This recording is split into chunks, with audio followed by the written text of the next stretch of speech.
Les factures énergétiques ici en Allemagne sont parmi les plus élevées en Europe. Et elles le resteront même après les promesses de quelques compagnies électriques de faire baisser la facture annuelle moyenne de 30 € à partir de l'année prochaine. Un des moyens suggérés par la Commission européenne pour faire baisser la consommation d'énergie, c'est de limiter celle des appareils branchés sur le réseau. Mais par exemple, l'interdiction de certains aspirateurs a provoqué l'indignation publique en Grande-Bretagne et des descentes dans les magasins pour stocker certains modèles. Nos bouilloires sont aussi dans la ligne de mire. Elles devront être repensées pour s'éteindre plus vite et perdre moins de chaleur, comme les toasters qui gaspillent de l'énergie si tous leurs compartiments ne sont pas remplis.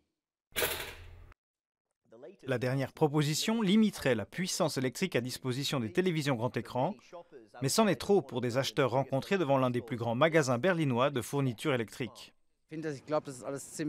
Je pense que c'est débile de la part de Bruxelles. Pourquoi cela a tant d'importance pour eux? C'est ma télé et ma maison, pas les leurs.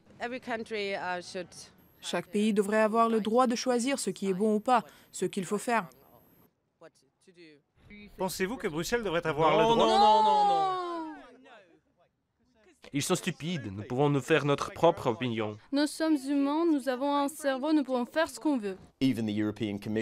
Même le premier vice-président de la Commission européenne est sceptique, qualifiant cette idée de paternaliste. Reste que les partisans de la réglementation affirment que ces mesures permettraient aux consommateurs européens d'économiser de 8 à 13 milliards d'euros d'ici 2030. Il n'empêche que les tentatives de fournir de l'énergie à un juste prix pourraient affecter l'un des emblèmes sociaux les plus importants de la vie moderne. En fin de compte, nous sommes tous dans le même bateau, mais le bon sens doit l'emporter. Ici, des idées comme limiter la taille des écrans de télévision et sur la table, que les régulateurs décident du style de vie des gens, cela va simplement trop loin.